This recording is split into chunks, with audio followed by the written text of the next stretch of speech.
Welcome to the SUNY Cortland Playoff Hoops podcast, a show where we interview NBA sports fans at SUNY Cortland, talking about the first round of the NBA playoffs. I'm your host, Brian Rodriguez. Today, my guests are Billy and Evan, and thank you all today for joining us. So, what are your impressions so far of the first round playoffs? FMB. FMB? Okay, I guess you got to preface we're all Knicks fans here, so that's why we have a little extra disdain for him. But yeah, FMB, I guess. Yeah. Well, like 2 series already ended. The Thunder swept the Pelicans. 3 series. 3? Oh, yeah. The Lakers series just ended yesterday. That is true, actually, yeah. Wow. East is still playing. Mm-hmm. So, after, we got 3 series already done with the Timberwolves and Suns series being done, and also with the Thunder and Pelicans series being done, and just recently, the Nuggets and Lakers playoffs being done. What do you think about the other playoff matches, such as the Boston Celtics and the Miami Heat series? Yeah, no, that matchup at first, it kind of seemed like I think the Celtics are going to walk away with it. And it kind of looks like that right now, to be honest. But I think there was that whole mentality of, don't let the Heat get one. But now, I don't know. It kind of seems like the Celtics are going to run away with this one. Going into it, as I said, the Celtics are just an absolute powerhouse team that looked like they had an easy cakewalk to the Eastern Conference Finals. The Heat, this is not the same 8-seeded Heat team that we saw last year. Especially minus Jimmy Butler now. Excellent player, incredible player. Come playoff time, Celtics gonna run away with this series. It's pretty much over. But you know what's funny? I saw on Twitter. I think a lot of Celtics fans are finally seeing the Bam Adebayo just destruction that he does. Like the way that it seems like he just hurts players left and right. Whether we know this actually from Knicks fans, but we saw Porzingis get hurt. While he was guarding him as well. It just wherever he goes. Just chaos ensues, and it's not for a good reason. We seen it yesterday where he kind of landed in Jason Tatum's landing spot after the foul call. Yeah, exactly. Totally unnecessary. So, you have anything to say, Evan? No, I thought the Heat would have took one at home, man, but they just couldn't. They got the one in the Garden, TD Garden over there, and the Celtics are just going to probably just win this next game, just be over with. So, nothing much really from that series. I think to be fair with Miami's situation, it's mostly just the injuries. Without Jimmy Butler, that's kind of like a main piece. That's really like their main superstar that kind of puts everyone on their back. And, their new acquisition in Terry Rozier hasn't played this series either, so that's kind of a big loss too. And, it's looking like Boston might, run away with this. Is the next game at Boston, right? TD Garden? I believe so. Yeah. If it's game 5, right? So if it's game 5, it should be. Yeah. It should be at Boston. Yeah. So I got a question. Do you think Jimmy's let's just say if Miami wins the next game, do you think Jimmy somehow plays in the series or no? No. Exactly. It just doesn't seem worth it, and I think his injury is pretty severe. I don't think we know the details exactly of the injury. I think it was deemed some sort of calf injury, a lower leg injury, to be really broad. It doesn't seem worth it. I'll be honest with you. Maybe if they get a game, you can think about it. It seems I have trouble wrapping my head around actually bringing them back for a potentially meaningless game that, in the grand scheme of things, won't matter in the long run. So you think Celtics take this in 5? Absolutely. Yep. Okay. All right, so moving on to the next series, we got the Knicks versus 76ers. Today is a big game, Game 5. Knicks got a chance to kind of close out this series. So what are your thoughts on this series so far? We already mentioned a little bit. It's over. It's over? Yeah. I'm sorry. The Knicks fan in me is believing in that. I want to. These closeout games are going to be tough. They're always tough. They are always hard, especially back at the Garden, I anticipate the crowd is definitely going to be a factor. The crowd was already a factor at Wells Fargo in Philly, so I assume it's going to be jumping. But, and the Sixers are not going to go down without a fight. They're not going to just roll over and die. It's going to be a tough game. I expect them to close it out. I don't really want to go back to Philly, even though, I actually believe we can definitely wrap it up in 6, if not today. It's going to be hard. I can definitely see. I have belief that it should be over tonight, but I wouldn't be surprised if the Sixers can pull this one out. I mean, the one thing I will say about the 76ers is that, they have a superstar in Joel Embiid, which, regardless of what we want to say about him, he's still one of the toughest players to really, guard and stuff like that, because there's so many ways that he can kind of, defeat you, whether that's getting you in foul trouble or, that's just, abusing you in the paint or just shooting the 3-ball, which is kind of hard in this league to kind of really guard. But, to be honest, the Knicks really haven't really had, a solid, answer for Maxey. I think the closest person that we had to stopping Maxey was McBride. But overall, I do think the Knicks will close out this series, hopefully today. But it's just a matter of who's going to step up for Brunson, because we know he's going to show up. We just got to know if the supporting cast will show up. The rotation in Game 4, though, Precious Achiuwa, the whole team, Precious Achiuwa stopped Maxey from possibly scoring. That was the last couple of minutes. Yeah, he has some good stops on Maxey and Embiid. He played good in his limited minutes. I expect a DiVincenzo revenge game. I expect a DiVincenzo bounce back after last game. Not really. He had some big threes in the third quarter. I expect him to actually come up in a big way tonight. Especially if we're going to find success, someone else is going to have to do it. OG played great last game offensively. Obviously, we saw the mastery Jalen Brunson had, but DiVincenzo is going to have to hit some big shots, and I believe he really can. I think this is going to be a big game for DiVincenzo, and I think that's going to lead us to a win. I mean, I think we've seen it in Game 4. No, not Game 4. I mean Game 2, where he came up with a clutch 3 at the end of the game.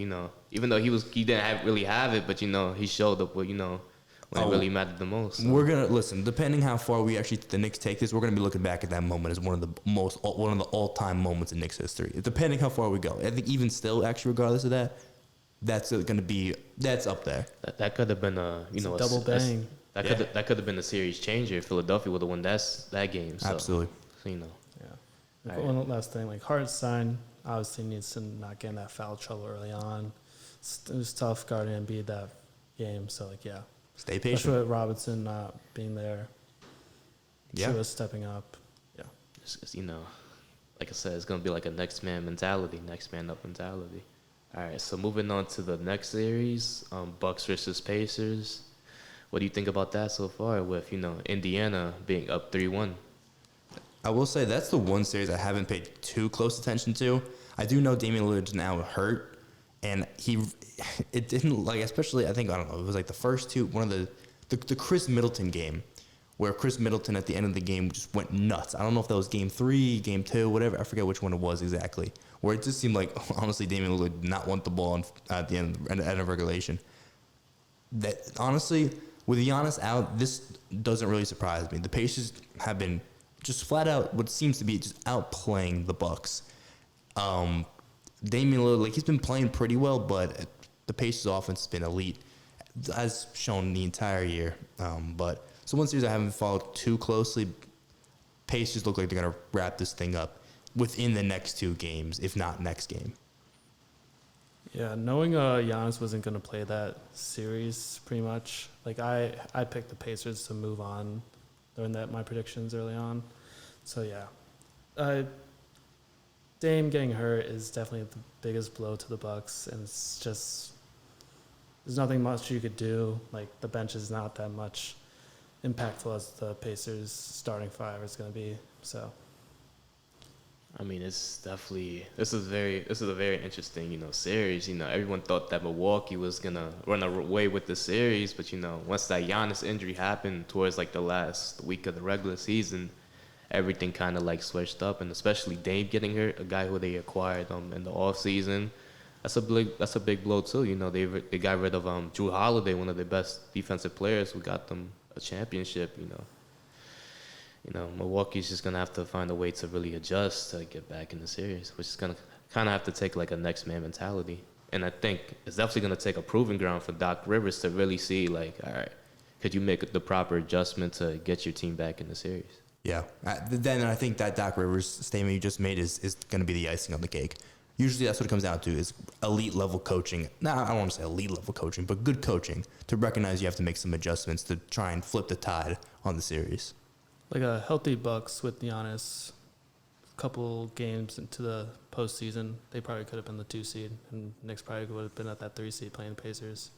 I mean, I think a healthy Bucks team is still scary. You know, you still got you got 2 superstars in Dame and Giannis, and you know they have a great supporting cast with shooters. So you know, if you have shooters on your team, you know that's dangerous. That's a dangerous combo because that's gonna force you to double team Giannis if you can't stop him, which is gonna like lead to a wide open person to a 3-pointer. So that's it. Fortunately, they're hurt. All right, so moving on, we got the Magic versus Cavs series. You know, Magic right now are, I believe they're up. It's 2-2 in the series. It's 2-2, yeah. So what are your thoughts on that series? Listen, I really believe that Cleveland was dug in smoke going into the playoffs. We saw in the last 2 games, or I know definitely the last game, where they pulled their starters with more than halfway to go in the fourth quarter and just rested them the entire time, just giving up on that game. They wanted this. They wanted to be a lower seed so they can play like the Magic. Maybe even play maybe they didn't expect to fall down to the 4. If they had the 3, they could have played the Pacers. They wanted to play a lower ranked team. That's what it kind of just seemed like from the outside perspective. Now, it's a 2-2 series. It's not just a cakewalk. It seemed like, okay, the Cavs are going to run away with this in the first few games. Mavs have battled, the Magic have battled back. They've made it close, and now it's still kind of up in the air. I think the Cavs defense is still very good, and I think star power and experience is going to push them through this series. I think they can still win in 6, but it hasn't been a cakewalk as Cleveland has hoped it to be. Yeah, this is a series I don't think I've watched 1 minute of because I've heard the Cavs were just running away with the first 2 games. Then you had Magic not leading until the 3rd game. They had their first lead into the 3rd game of the series. So the Cavs dug themselves in, taking these 2 losses, and the Magic probably have right where they want them with the Cavs. So based on this series, at first, everyone kind of thought that, Cleveland was probably going to be the favorite since, they did the kind of like, they basically kind of like tank, they kind of didn't really care about that last game. So that's how they kind of got the seeding that they want. Because they could have gotten the 2 seed if they really wanted to, or the 3 seed. But, they decided that the 4th seed. But I think we're kind of seeing that in this series, it's basically 2 good defensive teams going at it. I think we've seen in Game 1 and Game 2, I'm not sure if both teams even scored 100 points in that series. I don't think they did, no. But then when we got to Game 3 and 4, the Magic offense started to click. So that's kind of scary, for Cleveland to really kind of see that team, especially that Orlando's an up-and-coming team right now. So, yeah, I think, it's a lot to really focus on. Do you think there's a lot of pressure on Donovan Mitchell to kind of, step up to the plate right now? Definitely, especially at the collapse last year. Absolutely. And I'm not saying that series last year was on Mitchell, but in terms of playoff success and why they brought him to Cleveland and all the rumors around him leaving, absolutely there's pressure. And, pressure from the rest of the team because you can't just win with one guy. But you still need him to perform. You just need your star player to perform at the best. So I definitely think there's a little bit something added to it, especially with things that are happening, not exactly in this series, but, off the court. Yeah, he also needs his supporting role from Garland and Mobley. Those are 2, the bigger guys in that team that need to step up too, along with Mitchell. Because Mitchell, he's been quiet a little bit. All right, so who do you got winning that series? I'm going to go with Magic. I'm going to say the Cavs. I'm going to say the Cavs. You can say reason. Even though my prediction says the Cavs, I think I might switch up and pick the Magic. So, Evan, you say Magic. Magic and what? 7. 7? What about you, Billy? I'm gonna say Cavs in 7. I think they go back home and they win. I mean, it's a